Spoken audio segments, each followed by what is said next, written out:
Abonnez-vous et cliquez aussi sur la petite cloche de notification pour ne rien rater de nos prochaines vidéos. N'oubliez pas de partager aussi la vidéo et de la liker. Afrique N24. Vous savez, en ce qui concerne, j'étais dans une logique. J'expliquais, je suis parti du contexte général vers un contexte particulier. C'est quoi les liens entre, c'est quoi la France-Afrique? C'est quoi les liens de la France? C'est pourquoi au Togo aujourd'hui, on voit les gens vont s'accuser. L'armée est faible, non, ministre de la Défense n'est pas bon, je ne sais pas qui, le chef d'état-major, il faut changer le chef d'état-major particulier, mais il n'y a pas une armée. Dans l'empire colonial français, il n'y a que la métropole qui a une armée. C'est-à-dire quoi? L'armée française, elle seule. Mais tous les autres pays là sont désarmés. Le Sénégal a une rébellion au niveau des Casamance, les hommes de Salif Sadio. Plus de combien de décennies? Toute une armée sénégalaise ne parvient pas à les vaincre. Au niveau du Mali, nous on a passé combien de temps avec ces gens-là au nord du Mali? La seule fois qu'on avait eu une armée véritable, c'était au temps de Modibo Keïta, où on avait une armée qui pouvait rivaliser avec les armées européennes. Et il n'y avait plus ces rebelles, ça n'existait pas. Mais dès qu'on l'a renversé, on nous a désarmés. Vous allez partir où? Au Burkina, où les rebelles ont occupé comme des territoires, ou partout dans tous ces pays, vous avez des bases militaires françaises. On va se mettre à accuser les militaires togolais. Qu'est-ce qu'ils ont fait? Est-ce qu'ils ont des drones de combat? Ils ont combien de chars? Ils ont combien de radars? Ils ont combien de systèmes de défense antiaérienne? Pourquoi le président n'a pas travaillé à armer son pays? Voici des problématiques. S'il faut s'apprendre à quelqu'un là, c'est le président.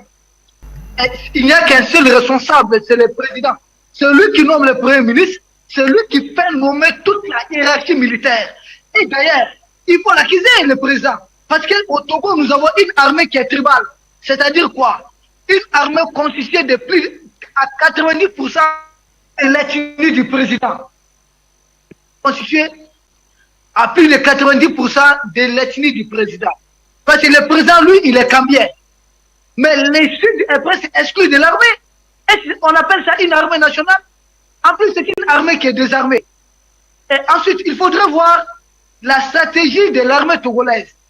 C'est-à-dire quoi? Passer les massacres sous silence.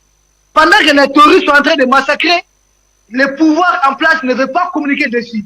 Et le pouvoir en place est prêt à arrêter quiconque tente de communiquer dessus. Ce n'est pas comme ça qu'on gagne une guerre. Non, c'est pas comme ça. La stratégie de communication est très nulle. Il ne faut pas intimider tes citoyens, tes concitoyens. Il faut intimider les terroristes, les garçons. Où est le problème?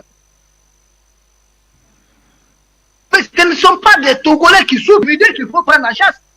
Ça ne fonctionne pas comme... Je vais profiter pour vous donner une information. Vous savez, les terroristes, quand ils débarquent dans un pays, ça c'est gratuit, hein? Dites au service de renseignement togolais de travail avec. Quand ils débarquent dans un pays, qu'est-ce qu'ils font? Je disais que quand les terroristes débarquent, ils ont besoin de recruter localement. Qu'est-ce qu'ils font? Ils font tuer les chefs de village ou les chefs religieux. Parce que derrière eux, il y a tout un monde. En tuant les chefs de village, ils vont intimider les autres chefs de village. Ils ont besoin de tuer 5 à 10 chefs de village ou 5 à 10 chefs leaders coutumiers ou des chefs religieux. Donc des gens qui ont du monde derrière eux. Et quand ils vont tuer deux chefs de village, 3 chefs de village, les autres chefs de village vont faire. Et ils vont dorénavant collaborer avec eux. Ils vont les aider à recruter localement.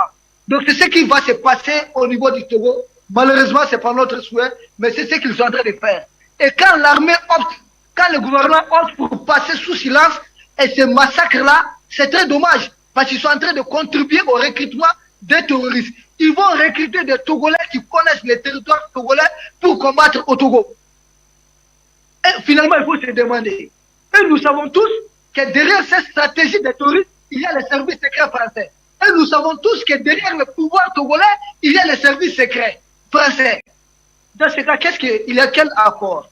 Le pouvoir togolais est-il en accord que lui, en tout cas sa famille, ses intérêts seront protégés et que bien sûr, on peut faire semblant et de semer le chaos au Togo pour justifier l'implantation des bases militaires françaises au niveau du Togo? Et c'est ça la problématique?